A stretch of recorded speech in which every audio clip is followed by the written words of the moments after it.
Now here we go to the derivation of mirror equation. We are taking a concave mirror and we know that any ray that is parallel to the principal axis, this is the principal axis, this ray is parallel to the principal axis. After striking the mirror at point M, it is passing through the focus. Any ray of light parallel to the principal axis after striking the mirror will pass through the focus. Similarly, any ray which I have not shown here that passes through the focus after striking the mirror will become parallel to the principal axis. For example, if I have got a ray here passing through the focus, then if it strikes the mirror, then it will become parallel to the principal axis. Then a ray of light passing through the center of curvature will retrace its path back in this direction. Okay, and another case, when a ray of light making any angle with the principal axis, you can see this ray AP is making some angle with the principal axis. After striking the mirror, it will again reflect back with same angle. Means this angle and this angle is same. That means it follows the laws of reflection. Angle of incidence and angle of reflection is same. Now let's see how the mirror equation evolves from this diagram. So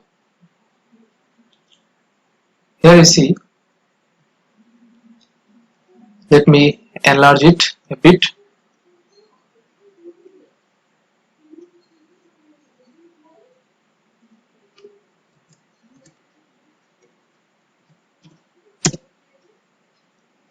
So here you can see we have got, from the figure, we have got two triangle A dash B dash F and triangle MPF.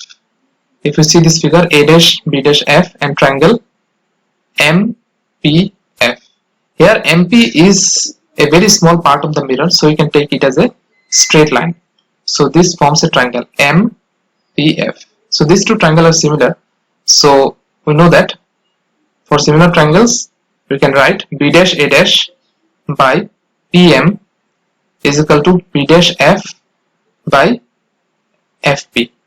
You can see B dash A dash by PM is equal to B dash F by FP. Now since this MP and AB are of same length, therefore in place of MP I can write AB. Therefore here if I write AB, so this entire equation becomes B dash A dash by BA is equal to B dash F by FP. For example, this is equation number 1.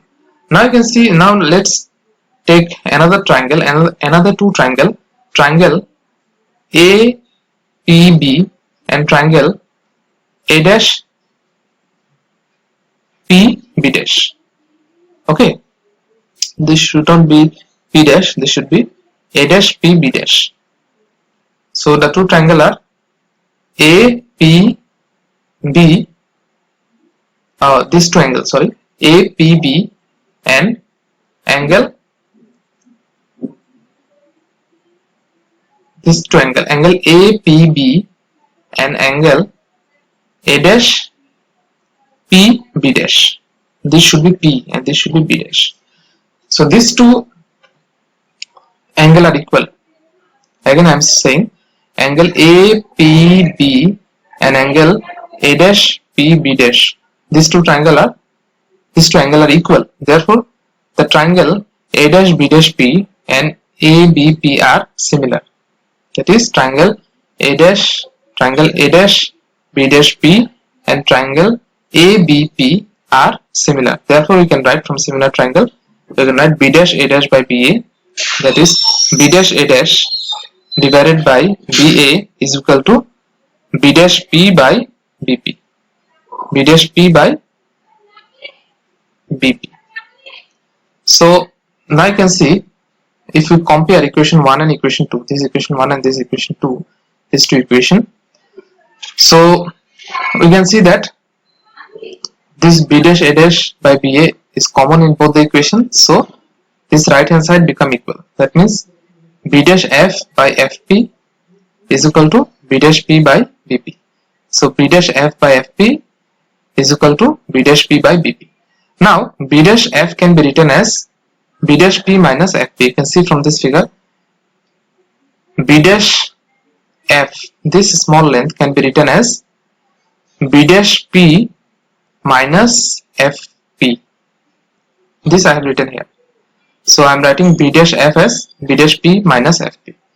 Now using sign convention, we know that all distances measured opposite to the direction of incident light are taken as negative.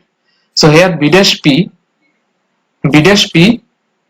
this distance should be negative because we are measuring all the distance from the pole. Incident light is in this direction and the distance, this is image distance. B dash is the image distance. We measure the distance from the pole from P to B dash. We measure like this from P to P dash. So this is negative. Similarly, FP, the focal length, is negative, and BP, the object distance, is negative. So putting this value of B dash P here writing B dash P is equal to minus P, FP as minus F, and here FP again minus F is equal to, what is B dash P? B dash P is image distance, that is minus V, divided by BP. BP is object distance, that is minus U. So from this, after little simplification, what you get? You get V minus F divided by F is equal to V by U. So again, after little simplification, I am getting V by F minus 1 is equal to V by U. You can see from this equation, so V by F minus 1 is equal to V by U. So what is V by F? V by F is equal to 1 plus V by U. Now dividing V at the denominator in both sides, what you get? 1 by F is equal to 1 by V plus 1 by U. This is called as the mirror equation. Now what is magnification? Magnification is defined as the ratio of height of the image to the height of the object. Okay. Now magnification can also be written as the image distance divided by object distance. Here you can see the image distance divided by object distance. Okay, so this is another formula of magnification. Now we will see how for different position of object the position of image changes in an animation. So here we go.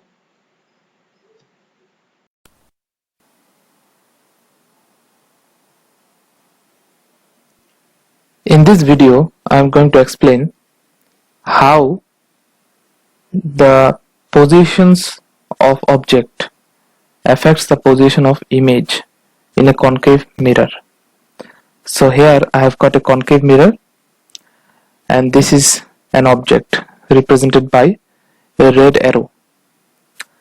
Now for example, if we change the position of this object at different points in the principal axis, this is the principal axis, then we'll see how the position of image changes.